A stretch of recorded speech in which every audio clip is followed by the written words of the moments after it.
Oferecimento Sebrae, especialista em pequenos negócios. Quer melhorar sua empresa ou tirar aquela ideia de negócio do papel? Conheça o Hub Sebrae e acesse nossos serviços de forma prática na palma da mão. Lá você encontra consultorias e cursos, orientação sobre crédito, pode agendar seu atendimento gratuitamente e ainda tem o canal do MEI. Hub Sebrae, do que mais você precisa?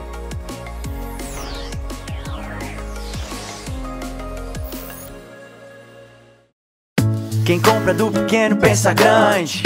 Quem compra do pequeno pensa grande. Sabe que vai ter retorno, vem em dobro, pode crer. Qualidade mais que certa. E pra cada loja aberta é emprego pro seu bairro que tem muito que crescer.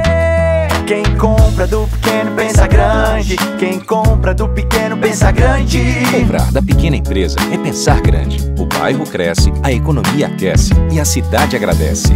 Sebrae, a força do empreendedor brasileiro. Alô, meus amigos, mais um bate-papo com o Geraldo Câmara. E o bate-papo de hoje só tem assunto bom. E já começa com um assunto que está lá em cima, está no alto, está bombando, e era o que a gente pedia e esperava que acontecesse. Eu estou recebendo com prazer enorme a jovem Bárbara Braga, que é a secretária de Turismo do Estado.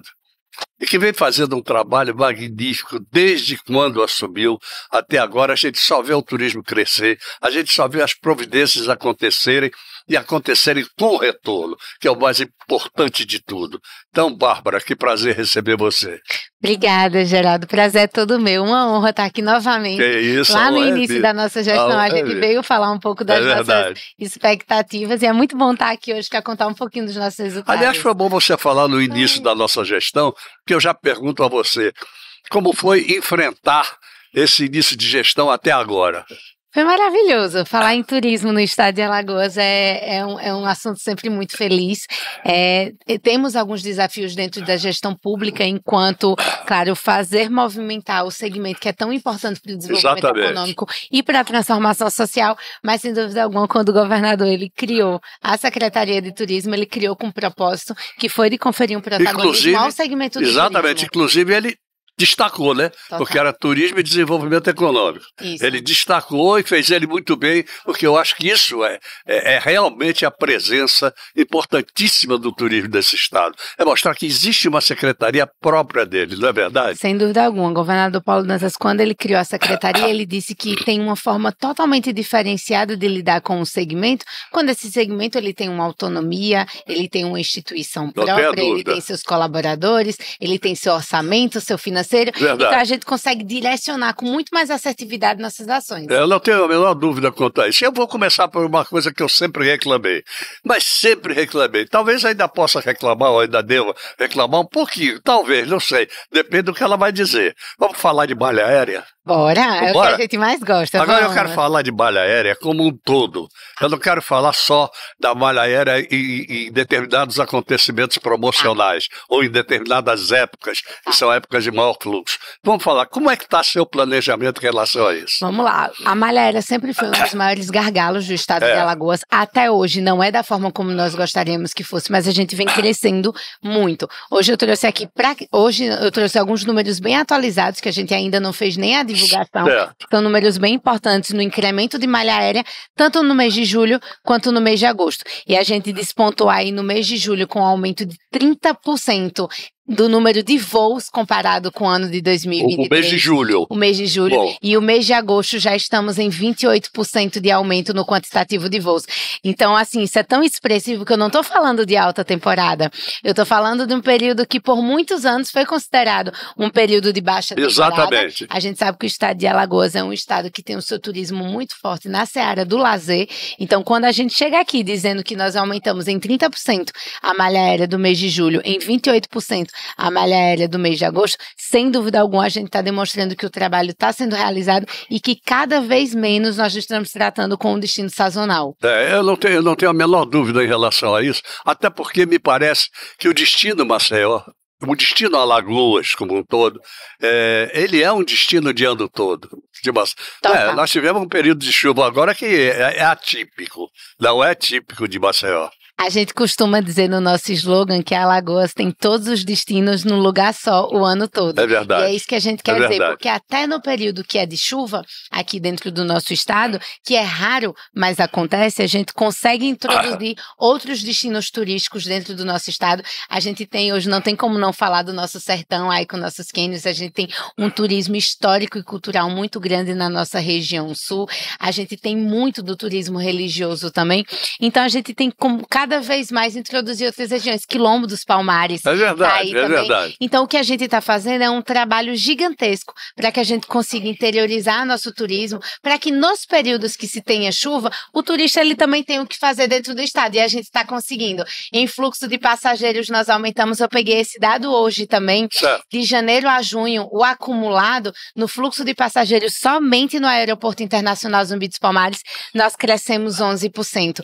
Esse mesmo número se repete e vai para 11,2% quando a gente fala somente em desembarques. Agora, isso é algo muito importante. Me diga uma coisa, existe aí ainda um problema muito sério, que não é um problema daqui do estado de Alagoas, é um problema nacional, mas que é preciso dialogar, é preciso talvez, sei lá, conversar e tentar chegar lá, que é o preço das passagens.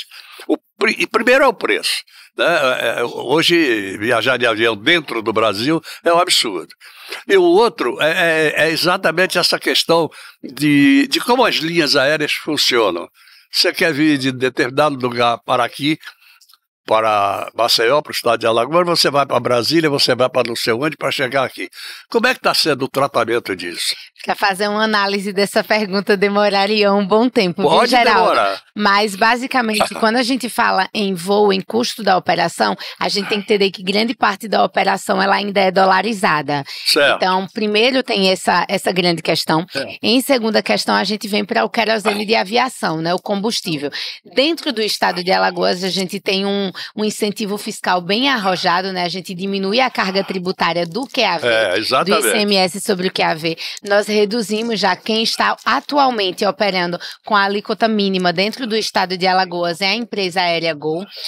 Nós temos também já o incentivo concedido para a empresa Latam e para a empresa Azul, também já autorizativos, não no mínimo, mas já operando com incentivo, e isso faz com que essas empresas elas aumentem, incrementem a malha aérea destinada ao nosso estado. Já existe um incentivo do governo do estado em diminuir a carga tributária do ICMS sobre o querosene de aviação. O que precisa ser demonstrado para que a gente diminua a alíquota dessas empresas? Atualmente, o mínimo, a carga tributária, na verdade, atualmente o mínimo da carga tributária está em 4%, mais 1% de FECOEP, totalizando aí 5%. E o que a gente sempre precisa é receber os relatórios, inclusive, de incremento de malha aérea. E aí quem vai fazendo essa validação é a Secretaria de Turismo e, claro, toda a parte do incentivo é realizada pela Secretaria da Fazenda, que está sempre muito atuante com todo o segmento. Mas esse é o grande problema, não é, Bárbara? Sem dúvida alguma. E os preços das passagens em conversas de todos os estados com o Ministério de Portos e Aeroportos foi lançado esse ano um projeto bem arrojado de passagens com um custo bem minoritário do que se vende normalmente, já para fazer esse impulsionamento de que o brasileiro viaje dentro do Brasil. Dentro do Brasil, a gente tem muita coisa a mostrar e às vezes nós acabamos buscando outros destinos internacionais exatamente pelo preço da passagem. Mas nós estamos fazendo um trabalho integrado dentro do Fornatur, o Fórum dos Secretários de Turismo em todo o Ceará Nacional, junto com o Ministério do Turismo, junto com o Ministério de Portos e Aeroportos, para que a gente consiga minimizar essa carga tributária, não somente na seara estadual, mas na seara federal. Perfeito. E, claro, tentar minimizar tudo que a gente possa ter para que a gente aumente a conectividade, não só entre os destinos do Brasil, mas, como eu sempre defendo, também entre os destinos do Nordeste, que é muito importante que a gente trabalhe enquanto bloco e fomentar sempre a região do Nordeste. A gente precisa de uma malha aérea cada vez mais pujante, sem dúvida alguma. Foi bom você falar sobre isso, que essa seria uma das perguntas que eu lhe faria. Há algum tempo atrás houve uma experiência em relação ao turismo do Nordeste. Eu não me lembro agora o nome, a sigla, não me lembro agora. Mas foi criada uma instituição que trabalhava isso em conjunto. Aqueles filmezinhos à parte e outras coisas mais, acaba não acontecendo como deveria ser. Mas qual é a sua visão em tentar fazer uma integração nordestina? toda do mundo. Inclusive, Alagoas, no momento, está coordenando, dentro da Câmara Temática do Turismo do Consórcio Nordeste, somos nós quem estamos coordenando toda a Câmara do Turismo. Isso é muito importante porque a gente tem que entender o Nordeste, enquanto Consórcio do Nordeste formado, como um grande bloco de desenvolvimento econômico e de transformação social, devido a todos os reparos históricos que a gente tem que fazer, inclusive com a região do Nordeste. E o turismo, ele está aí despontando como um dos maiores crescimentos econômicos do Brasil. O turismo é a solução para o nosso país e, sem dúvida alguma, no momento, a gente não está trabalhando com isso de ciúme, a gente está trabalhando para fazer o Nordeste ser um produto, um destino de fato integrado.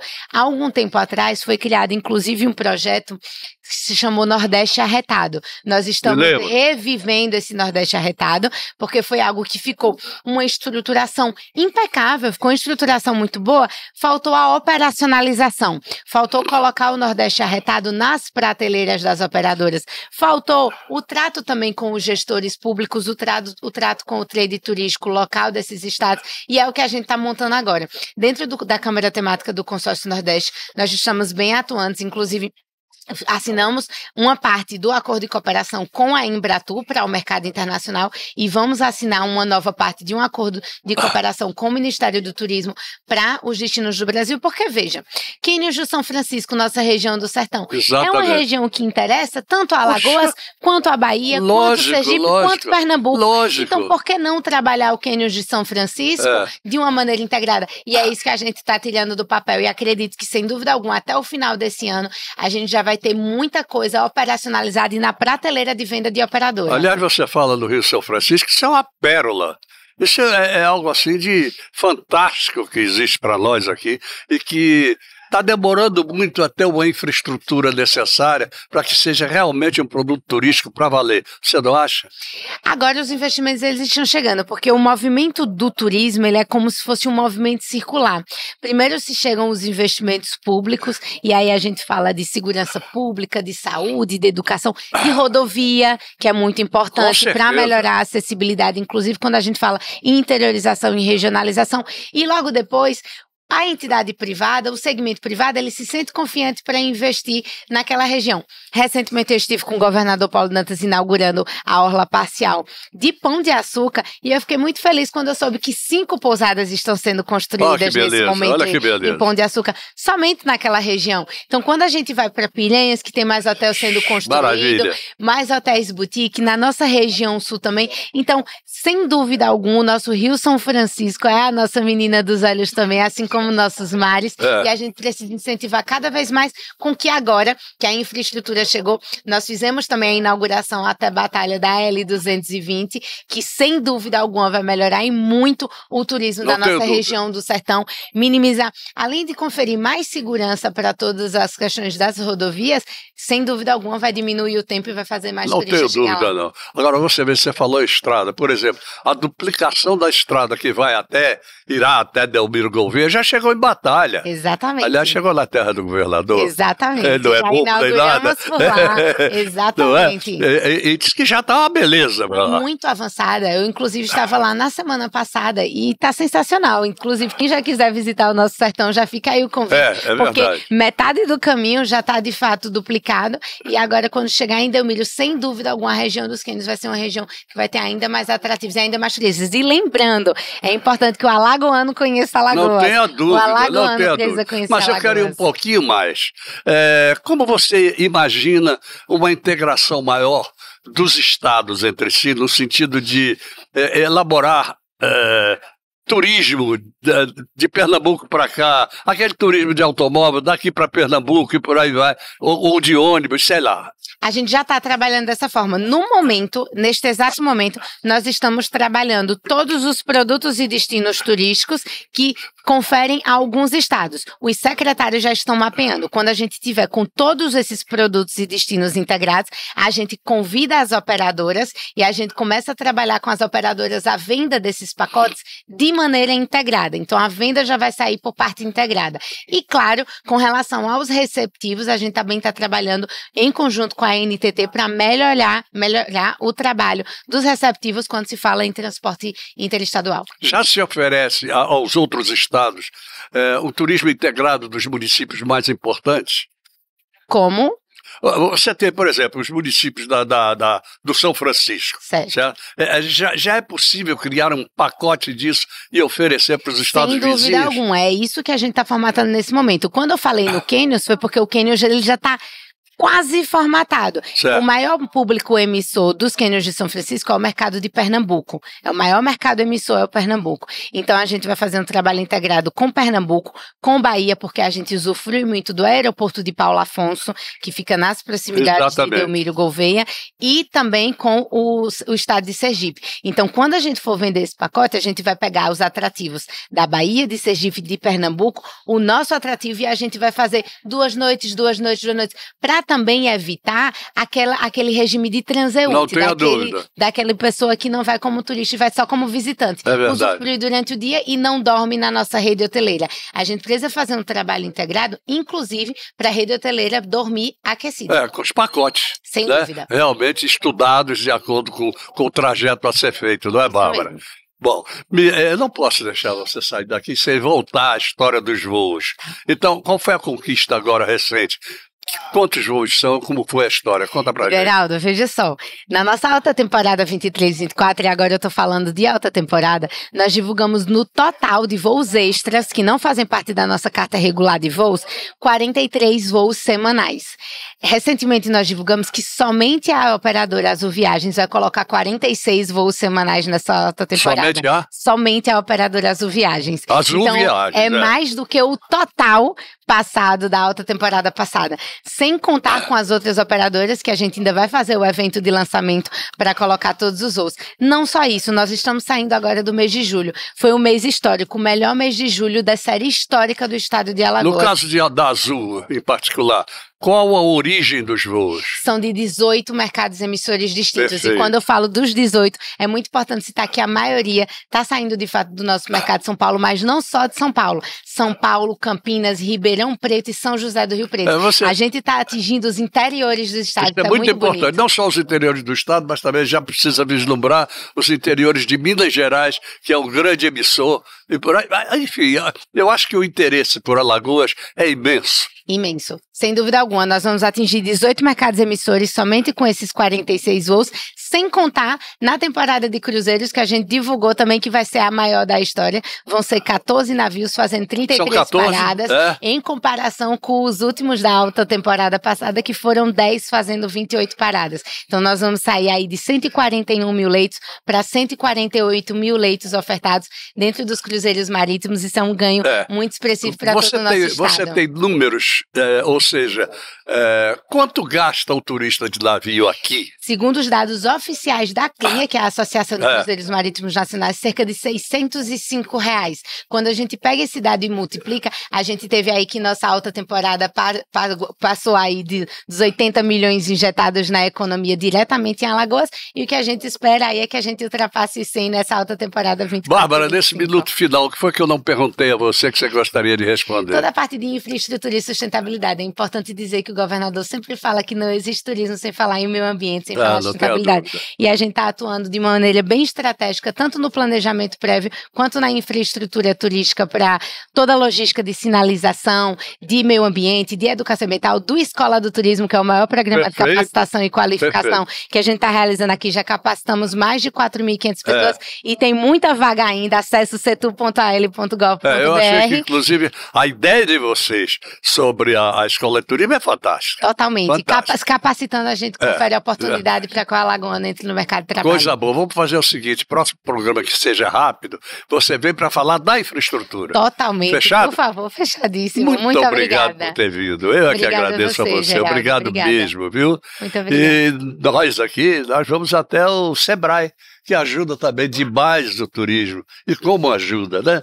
Empreendedorismo, de um modo geral, é formidável. Então, vamos ao Sebrae e aos nossos comerciais todos de um modo geral e voltamos já. Quer melhorar sua empresa ou tirar aquela ideia de negócio do papel? Conheça o Hub Sebrae e acesse nossos serviços de forma prática na palma da mão.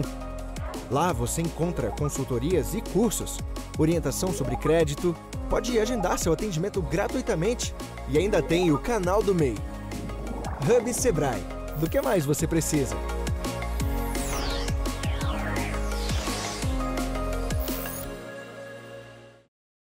Quem compra do pequeno pensa grande. Quem compra do pequeno pensa grande. Sabe que vai ter retorno, vem em dobro, pode crer. Qualidade mais que certa. E pra cada loja aberta é emprego pro seu bairro que tem muito que crescer. Quem compra do pequeno pensa grande. Quem compra do pequeno pensa grande. Comprar da pequena empresa é pensar grande. O bairro cresce, a economia aquece e a cidade agradece. Sebrae, a força do empreendedor brasileiro.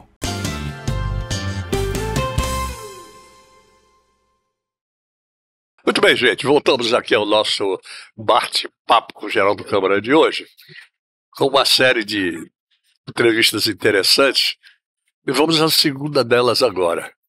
Se há uma entidade pública que eu aprecio, e aprecio muito, pelo trabalho que realiza, é a Defensoria Pública. A Defensoria, olha, é um trabalho magistral. Magistral. Eu diria a você que não só ele é um trabalho hercúleo, como ele é um trabalho quase que, eu vou chamar de filantrópico, mas não chega bem a ser esse o nome. Mas faz alguma coisa pela sociedade de uma maneira sem ver a quem. É muito importante isso. Eu estou aqui com o Ricardo Melro, que é defensor público, que está, inclusive, com um assunto aí em questão. Vamos lá. Ricardo, como vai? Tudo bem, Geraldo, graças a Deus, na luta de sempre aí, batalhando aí para conseguir levar o direito que a população nos procura, e a gente busca o socorro muitas vezes na justiça, mas também extrajudicialmente, e a gente vai conseguindo aí avançar. E isso que você falou é muito importante. As pessoas já procuram a Defensoria Pública como uma arma poderosa para elas, que às vezes nem tem como contratar advogados, etc. O que você acha? A gente procura igualar a balança, não é? Vem a Defensoria uma pessoa muito fragilizada, muito vulnerável, e acha que de certo modo o mundo está contra ela. Então a gente tem essa missão de equilibrar essa balança, dar o direito de defesa dela, o direito, às vezes não é de defesa que ela não é ré, mas ela é vítima de um banco, ela é vítima de uma multinacional como a Braskem, vítima do município, do estado, da União, enfim, e a gente vai em busca do remédio dela, de melhorar o serviço público, nas maternidades, na oncologia, as indenizações. Eu sei que é um assunto que está bastante, né, disseminado, que é da Braskem. Exato. E, enfim, então nossa missão é essa, é deixar essas pessoas no mesmo tamanho das outras que estão do outro lado, seja um grande banco, seja uma multinacional, seja o poder público. E os colegas são corajosos e são valentes. Isso é importante. Eu gostaria, Ricardo, que você fizesse uma análise exatamente do que você já tocou na Braskem 2 vezes, eu não ia deixar de tocar. Essa Braskem que está meio atravessada aqui há muito tempo, há muitos anos já, há alguns anos, por conta até de um filho que teve um prejuízo grande ali no Pinheiro, com essa história da Braskem. Mas eu quero saber de você o seguinte: onde é que entra hoje a discussão? A discussão está entre, por exemplo, a Defensoria Pública e a necessidade das pessoas e a própria Braskem? Ou a discussão está em que a Braskem não está nem aí? Ela fez as primeiras indenizações e deixa para lá o resto? Como é? Olha, é o seguinte, no acordo que foi entabulado em 2019, acho que foi em 2019, não estipulou-se valores. Foi estipulado que a Braskem tinha que indenizar as vítimas. Ela criou um programa de indenização chamado PCF. Isso. E nesse programa, aí ela sozinha, moto próprio, ela adotou uma prática absurda.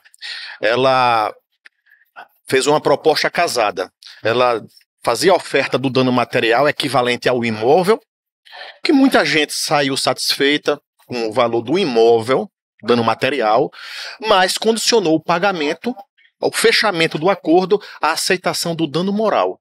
E aí vem um grande problema, que o dano moral, ela, a pretexto de tratar todos iguais, cometeu uma tremenda injustiça. Ela estipulou 40 mil reais para todas as vítimas, para todas as casas, não vítimas, todas as casas, e não levou em consideração, por exemplo, uma casa que tem 2 pessoas, que é vizinha de uma que tem 8 pessoas. Se você vai dividir por cabeça, há uma diferença enorme. Assim como aquele cidadão que mora lá há 50, 40 anos, está sendo tratado igual o que mora há 6 meses, que não tem nenhum vínculo com aquela comunidade. Então tinha que ter, no mínimo, uma matriz de dano, para dizer, ó, o cidadão que teve a mudança de rotina, o cidadão que mora há mais de 30 anos, o cidadão que adoeceu, passou a ter... Não teve nada.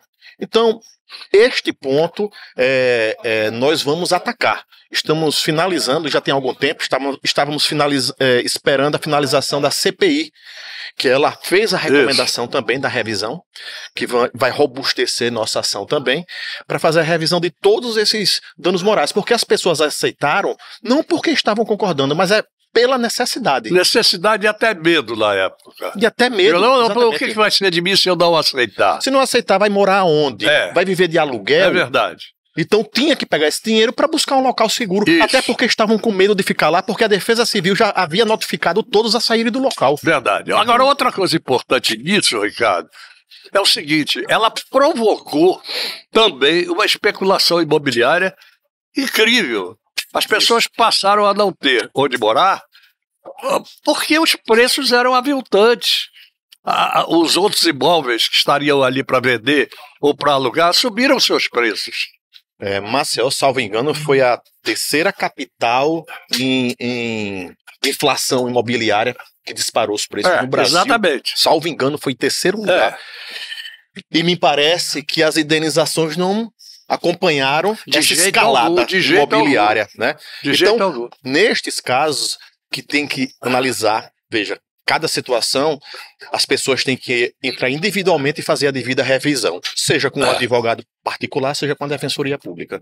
Isso não deixa de ser um dano moral coletivo, um dano social. Sim, sem dúvida alguma. Que também está sendo pleiteada já em uma de nossas ações. Muito que bem. Pedimos o reforço do dano moral coletivo, que achamos que foi muito pouco no acordo que foi feito de 150 milhões de reais.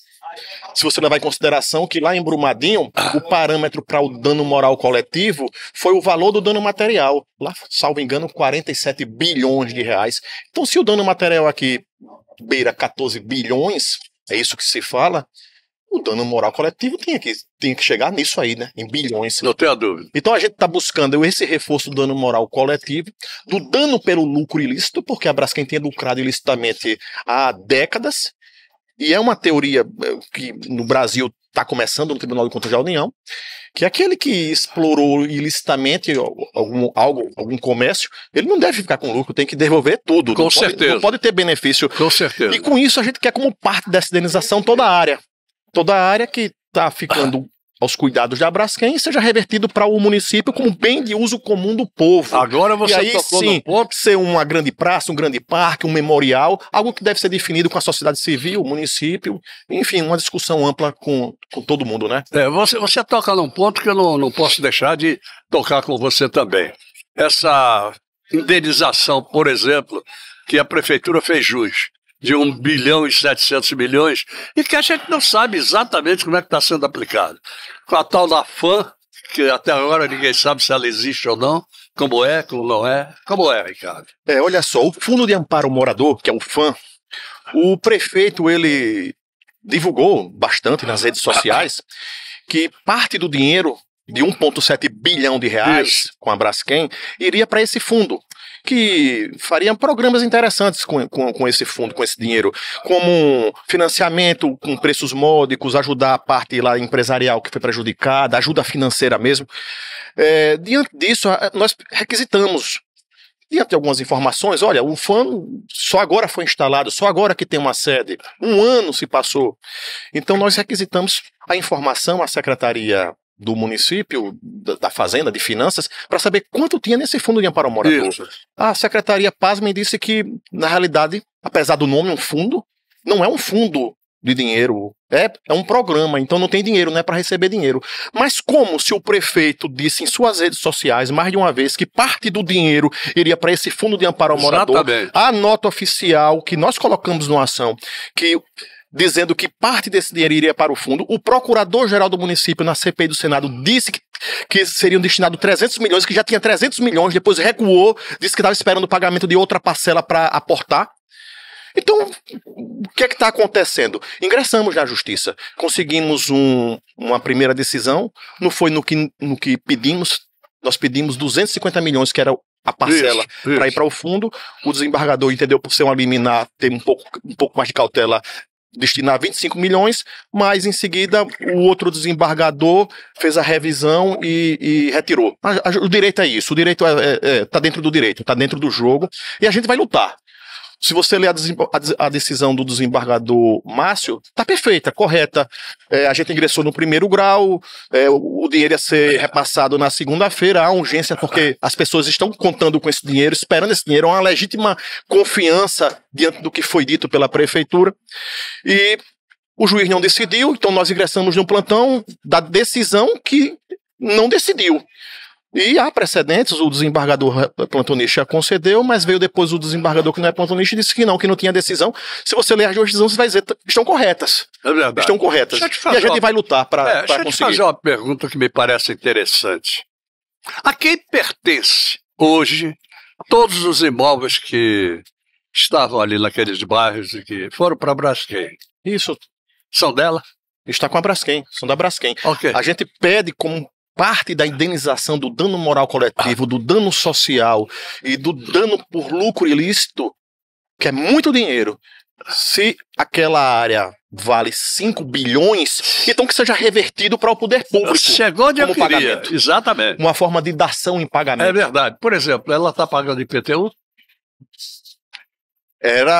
Olha, a população, quando estava nas casas, não era para pagar, porque houve um programa na época do Rui Palmeiras, salvo me engano, que foi estendido pelo prefeito JHC. Mas uma vez que as pessoas saíram, me parece que era para ela pagar. Com certeza. Né? Essa informação que eu vou ficar ali devendo, eu não sei se ela está pagando. Não, porque você veja o seguinte, é uma questão fora da realidade. Absolutamente fora da realidade. Você passa a ser proprietário de um bem imóvel, porque ela é a proprietária de toda aquela área, e você não paga o IPTU? É muito interessante isso. É interessante. Vamos verificar. Vamos verificar. Já está anotado aqui na nossa mente e vamos procurar saber como é que está essa situação. A outra coisa. Tomar as providências. A prefeitura já apresentou algum tipo, ou a Braskem, algum tipo de projeto para aquela área? Porque hoje você vê que é uma cidade bombardeada. Quando olha de cima, parece até que nós estamos lá na... Olha, é interessante. A Braskem, nas audiências públicas, disse que não tem nenhum interesse em explorar aquela área, não fazer nada naquela área, não fazer nada imobiliário naquela área. Isso ela diz de público nas audiências públicas. Isso tem gravações. No entanto, no processo que nós pedimos que essa área seja entregue como parte de pagamento de dano moral coletivo, ela é contra. Por quê? Por quê? Não é? Um comportamento contraditório. Evidente que ela quer se locupletar dessa história toda. Exatamente. É evidente que quer. Exatamente, vai tirar o prejuízo. Isso é um papel da Defensoria Pública, um papel bonito e importante. A gente vai continuar lutando. Este processo que é da reversão e do reforço das indenizações, do dano moral coletivo, dano social e dos lucros ilícitos, está no início. Ela apresentou a contestação, nós apresentamos a réplica hoje, exatamente hoje, coincidentemente, e vai para a fase probatória agora, né? A gente pediu perícia para saber o quanto ela lucrou ilicitamente, se ela começou a, segundo a PF, na operação que fez, a manipular os seus relatórios para explorar ilegalmente fora dos parâmetros legais e na década de 80, quanto foi de lá para cá? Quantos bilhões de reais? Exato. Então isso realmente precisa de um lastro probatório. Ô, Ricardo, me diga uma coisa. Essa questão dos flechais, como é que tá isso? Isso é de cortar o coração. A população bastante vulnerável, tanto financeiramente quanto emocionalmente, está obrigada a permanecer lá, tá? Contra a vontade. Porque decidiu-se em um acordo que o melhor para eles era que eles ficassem. Certo. É só que eles são maiores e são capazes, ninguém ali é interditado. Lógico. A condição econômica, financeira, não significa que você é incapaz de decidir os seus atos da vida civil. Claro. Então não pode ser tratado como interditados por serem vulneráveis economicamente. E tem pesquisa lá de um antropólogo do Ministério Público Federal, do antropólogo da UFAL, da própria Braskem, mostrando que quase 80%, isso há 2 anos e meio, há 3 anos, quase 80% querem sair de lá com ajuste e indenização, mas não foi levado em consideração. Então fizeram um acordo para pagar 25 mil por casa, não é por pessoa, é por casa, englobando todos os danos que eles tenham sofrido, dando quitação por tudo, com a promessa da revitalização. A revitalização, o prazo acaba agora em agosto, ou seja, vão ficar prorrogando até fazer uma revitalização de uma área que não fizeram ainda, e de uma área que quem mora na região sabe que não tem como voltar a pulsar como pulsava antigamente, porque todo o entorno que ela era ligada foi embora. Não tenho dúvida. Então hoje ela é cercada de barreira, lagoa e escombros, e medo. É verdade. Agora, Ricardo, me diga uma coisa. Às vezes a gente sente que a Braskem quer tapar os olhos com peneira, né? Essa estúpida demonstração de publicidade que ela faz é alguma coisa assim de fantástico, porque é ela que está reconstruindo, entre aspas, a cidade de Maceió. Eu inclusive, na briga, vamos falar assim, né, nessa disputa, nessas discussões que tínhamos com a Braskem, e na época a prefeitura estava ao nosso lado para realocar a população dos flechais, a gente dizia, a Braskem não recebeu o voto do povo para dizer o que será feito aqui. Vou fazer uma reurbanização. Se o município está dizendo que não, que vai realocar, e o município disse isso por 3 vezes, Geraldo, mas não cumpriu a palavra. Ficam chateados quando eu falo isso, mas isso está gravado. 3 vezes falou em uma audiência pública nos flechais, falou o próprio prefeito na televisão e por escrito também, numa reunião, que iria ser a favor da realocação e ia concordar com a nossa ação, mas não levou adiante, criou expectativa e uma frustração imensa.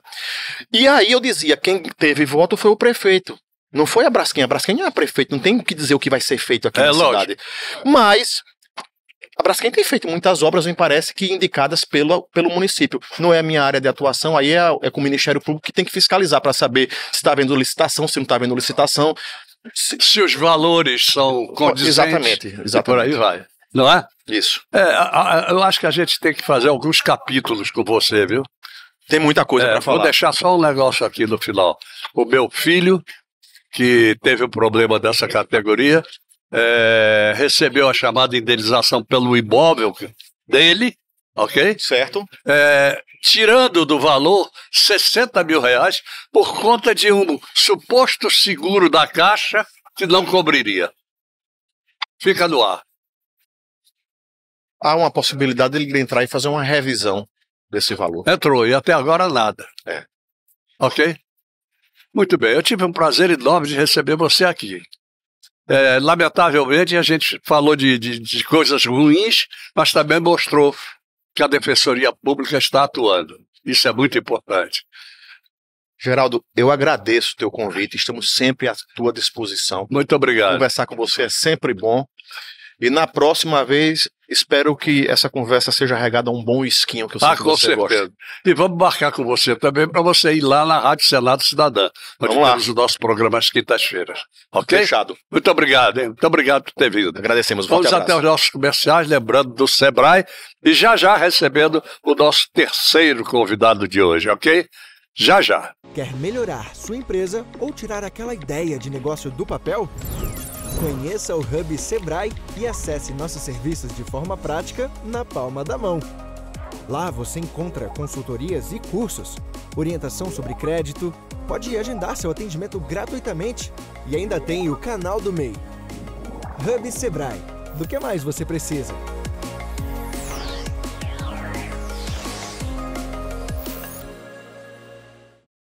Quem compra do pequeno pensa grande.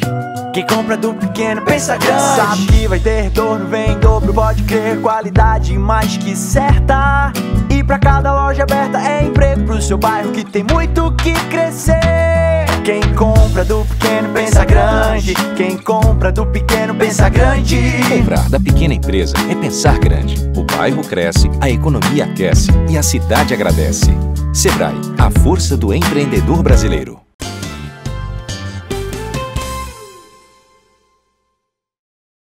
Muito bem, voltamos aqui ao nosso bate-papo de hoje com informações importantíssimas. Eu não tenho a menor dúvida sobre isso. E o nosso terceiro convidado é alguém que a gente sempre gosta de entrevistar, gente que tem as características que esse meu convidado tem. É muito interessante. Ele é advogado, ele é professor da UFAL, ele é político. Então eu estou falando de Basílio Cristópolos. Tudo bem, Basílio? Tudo bom, Geraldo? Muito obrigado pelo convite. Já me deu um prazer. Eu imagino no final da entrevista. Como é que você está? Estou muito bem, agradeço a oportunidade aqui de falar com você e todo mundo que te ouve e te vê. Me conta uma coisa, Basílio.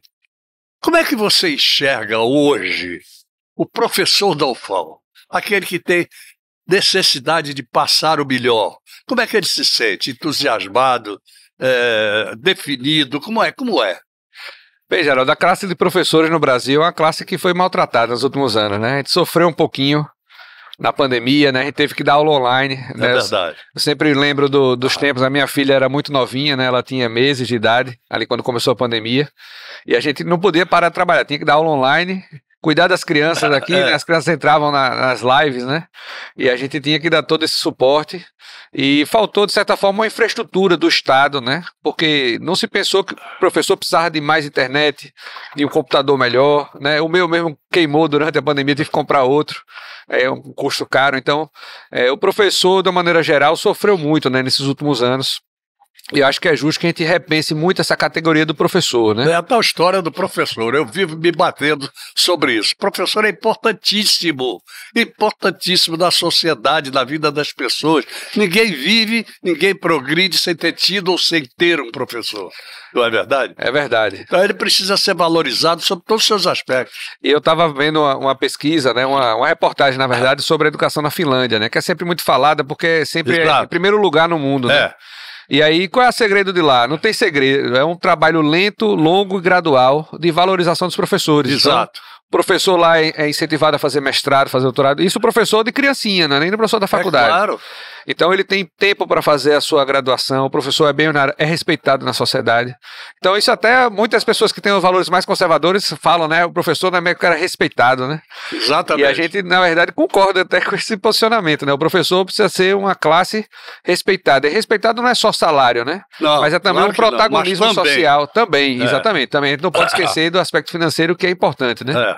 No mundo que a gente vive, né, o quanto você ganha representa um pouco do quanto você vale, né, na sociedade. Não tenha dúvida, não tenha dúvida. Mas o respeito vai além dessa questão salarial e vai também das condições, né, a escola ser um ambiente acolhedor. E falo da escola e da universidade, né, a universidade, a escola precisa ser um ambiente acolhedor para as pessoas, elas chegarem lá, se sentirem bem, ter uma boa alimentação, ter um acolhimento dos seus colegas, não ser discriminado, não sofrer violência, né, ter um professor que está lá, que se dedica, né? Até quando fui candidato outras vezes na minha vida, fiz uma proposta que tivesse também na rede estadual municipal professor com dedicação exclusiva, né? Ou seja, pagar um pouco a mais para aquele professor pudesse só se dedicar à escola, né? Exato. Acho que tudo isso tem uma repercussão que pode ser muito positiva na educação de todo mundo. Agora você veja o seguinte, você, por exemplo, olhando de cima para baixo, você é professor de uma universidade.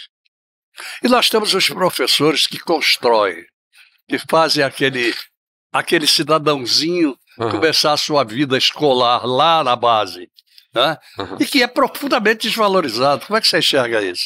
O professor que a gente do ensino fundamental ainda é mais valorizado que o professor universitário, a gente sabe disso, né? O professor universitário já é, digamos assim, um pouco mais valorizado, né? Tem um pouco mais do que da base. E a gente sabe que nessa primeira infância, né, onde se constrói todas as capacidades, né, de um ser humano, né? É onde ali se ele sofre uma violência nessa primeira infância, é onde você vai carregar esses traumas para o resto da vida, né? Se ele tem, pelo contrário, um acolhimento, uma escola que dá toda a infraestrutura, que oferece psicólogo, né? Que oferece um tratamento dentário, né? Um tratamento de todo o seu aspecto humano, aquela criança vai florescer com muito mais capacidade, né? E acho que o professor e os profissionais que fazem parte da educação, né, merecem esse olhar diferente, que eu acho que o Brasil, de uma maneira geral, ainda não teve esse tal. Basílio, qual é a sua matéria principal lá dentro da universidade? Eu sou professor de Direito Financeiro, né, na parte de orçamento público, Direito Tributário, A gente acaba dando mais aulas do que a nossa área específica, que é financeiro, né? Digamos assim, minha matéria. Dou aula de direito municipal também, direito administrativo, acaba. Agora, o interessante disso, e aí vai a pergunta, é o seguinte: o Brasil que vem sendo convulsionado, principalmente sobre esse aspecto financeiro, inflação, tributação e por aí vai. Como é que o professor que conhece as regras enfrenta esse tipo de coisas? Bem, o Brasil é um país assim onde há muita desinformação, né? Muita. Hoje a gente olha assim, abre as redes sociais, né? Tá cheio de falsas verdades, meias verdades. Sobretudo. Né? Sobretudo, mais do que mentiras escancaradas, são coisas que parecem verdadeiras, mas trazem ali uma malícia, uma coisa que distorce um pouco a realidade. E o Brasil é um país assim riquíssimo, né? Nosso orçamento é de trilhões, claro. Né? A gente tem, por outro lado, um país cheio de demandas, né? E o orçamento precisa ser um elo entre a população e a classe política. E hoje, na verdade, a população está um pouco aleijada, né, dessa discussão orçamentária. Por isso que eu acho que, por exemplo, o orçamento participativo é uma iniciativa que pode trazer a população para discutir o orçamento da cidade, por exemplo. Então, uma das questões que eu acho que é muito importante, por exemplo, ter numa cidade como Maceió, é você ter um orçamento participativo, 2% do orçamento, você decidir em cada bairro como as pessoas vão disciplinar aquela verba. Então você diz, o Jacintinho vai ter 10 milhões. E ali no Jacintinho as pessoas vão votar como aqueles 10 milhões vão ser aplicados. E aí você traz essa disciplina do orçamento para a vida das pessoas. Exatamente. Né? Porque quando você fala assim, direito, as pessoas pensam, isso é coisa chata, né? Isso é coisa que não vale a pena e tal. Pelo contrário. Mas a gente precisa aprender para se defender, né? Claro, para poder argumentar e brigar por novos direitos. E nesse caso, por exemplo, você já falou aí algumas teses interessantes, inclusive essa de participação. Eu vou provocar uma outra para depois entrar no assunto diferenciado. Estão aí em discussão, eu me lembro que eu discuto esse assunto, não é de hoje, a questão do plano diretor de Maceió. É uma piada, não é? O plano diretor, veja, o nosso plano diretor é de 2005, né? Exato. A nossa cidade de Maceió, o que mudou de 2005 para cá? Tudo, né? Tudo. Mudou, a população mudou, cresceu, né? A ocupação dos bairros de Maceió mudou completamente. Maceió, então, continua profundamente atrasada na questão da mobilidade urbana, né? Do plano diretor da cidade. Então, o Maceió hoje é uma cidade sem plano diretor e sem plano de mobilidade, né? E eu acho que são duas coisas fundamentais para a gente rediscutir que mas cidade... Mas uma atrelada à outra. Uma atrelada à outra, exatamente. Aí fica a grande pergunta. Como é que você vai tratar a mobilidade urbana se você não tem um plano diretor? Exatamente. Como é que você vai tratar desse assunto? E aí, o plano diretor é esse plano justamente que faz a gente poder rediscutir a cidade. Isso. Que cidade a gente quer? Exatamente. Para onde vai estar Maceió daqui a 10 anos? Né? Para onde as cidades vão crescer? Esse é um debate muito importante. Muito se fez, por exemplo, em ampliar para lá do Benito Bentes, em Maceió, né? Que, ao meu ver, é um erro, né? Hoje, cada vez mais se fala em cidades condensadas, perfeito, né? Ou seja, trazer a população de volta para o centro de Maceió, trazer para o bairro da Jatiuca. Tem espaço aqui, tem terreno vazio aqui. Por exemplo, vamos falar da Avenida La Paz e por aí vai. Sim, perfeito. Que foi largado, absolutamente largado por conta da Braskem. Perfeito. Vamos tirar a Braskem de lá, mas vamos produzir um bairro novo ali. Eu acho que essa proposta é muito interessante, né? Acho que a Braskem ela pode ser realocada para outro lugar, né? Sem dúvida.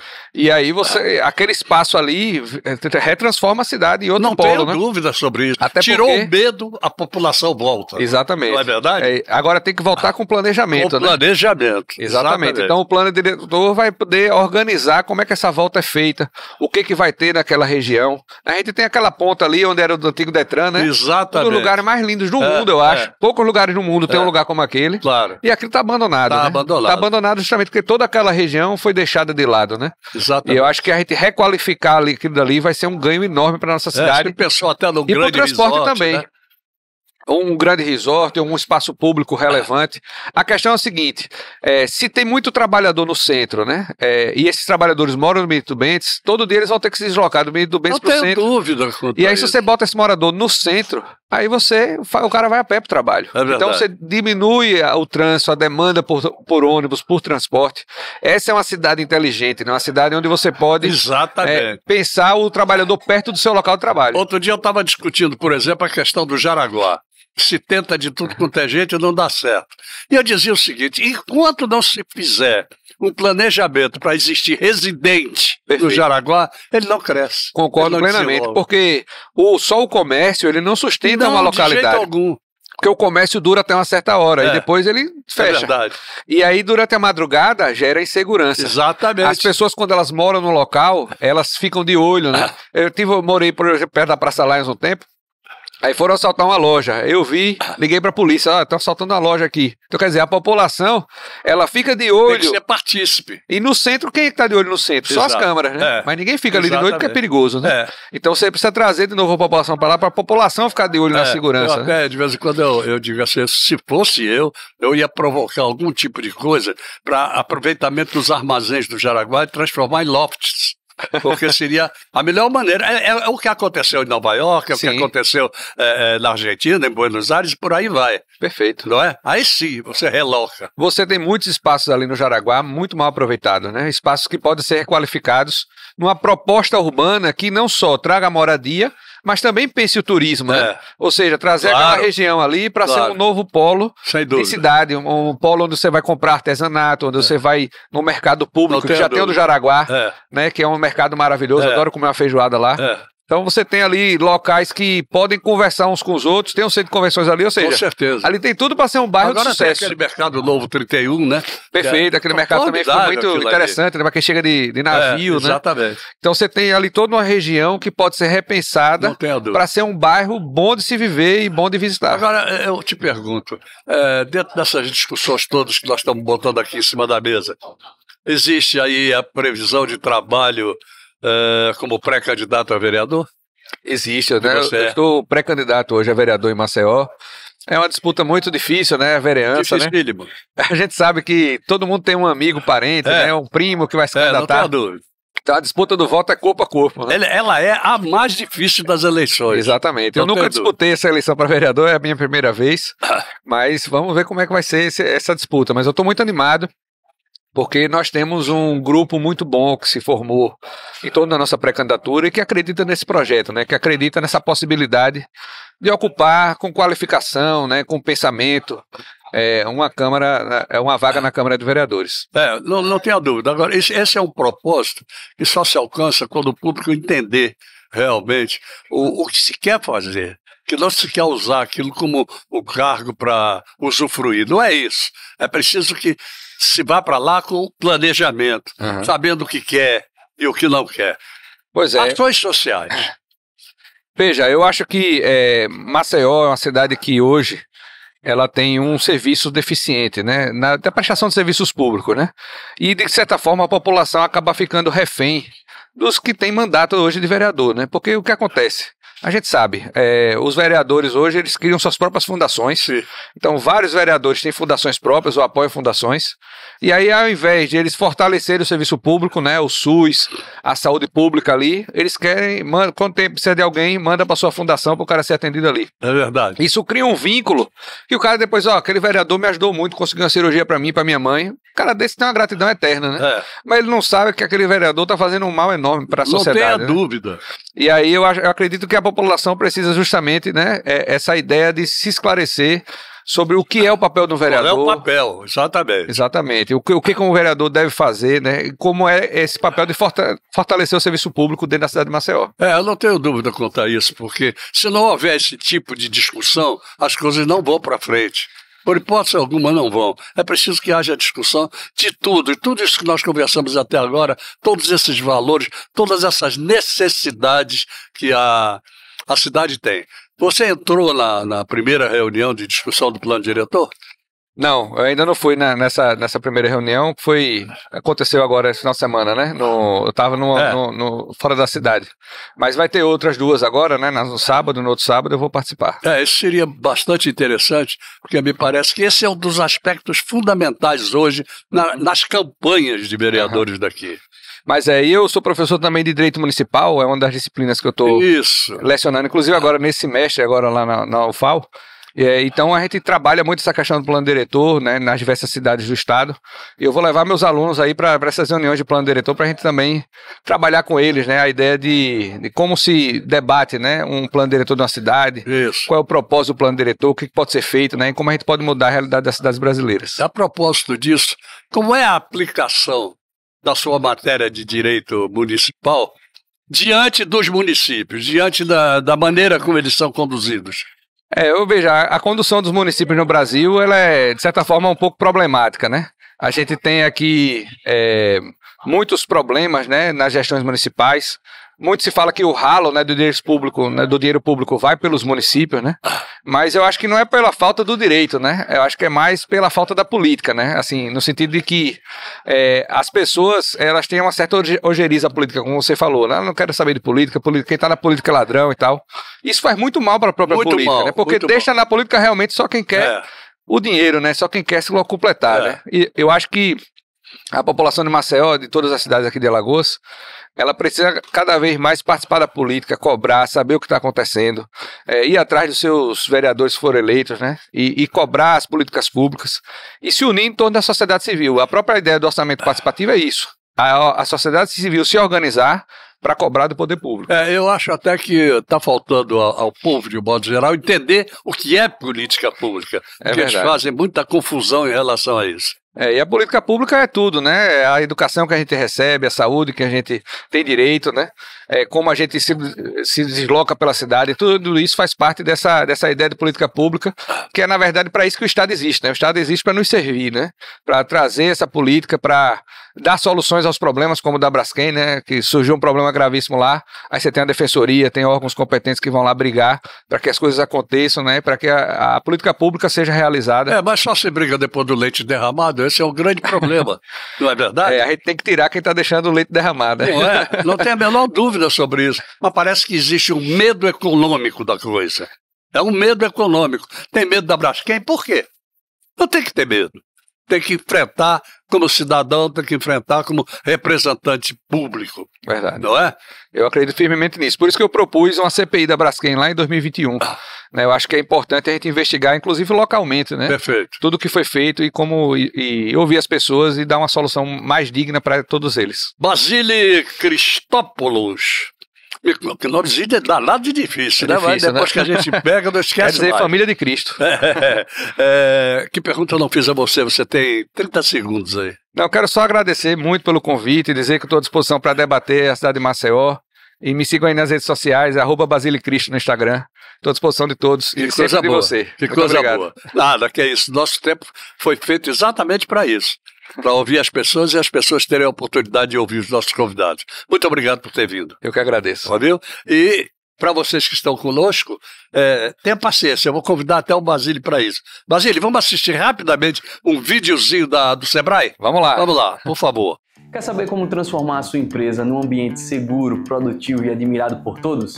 Então fique com a gente, porque hoje vamos revelar os segredos da saúde e segurança do trabalho.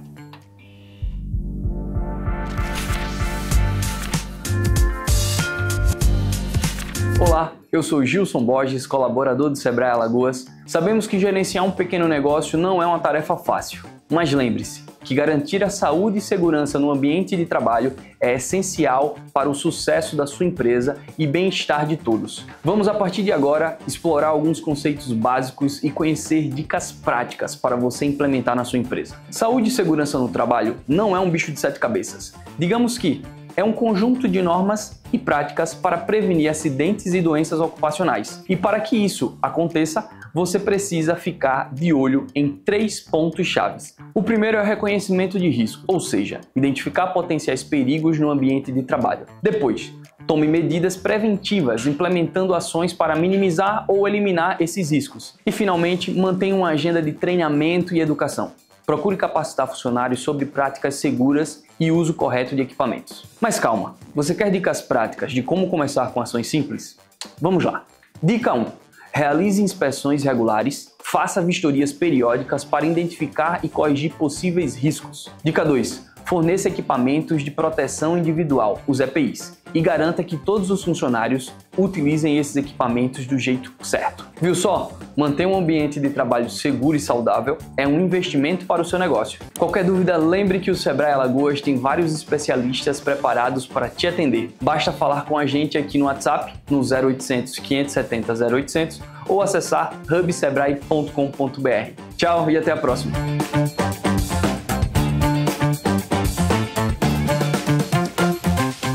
Foi o analista do Sebrae, Gilson Borges, que esteve presente aí. Muito obrigado, muito obrigado. Obrigado a todos vocês que estiveram conosco até agora e até o próximo sábado, se Deus quiser, com mais um bate-papo com o Geraldo Câmara na Band. Não esquecendo que também está no YouTube, veja à vontade, canal Bate-Papo. Oferecimento Sebrae, especialista em pequenos negócios.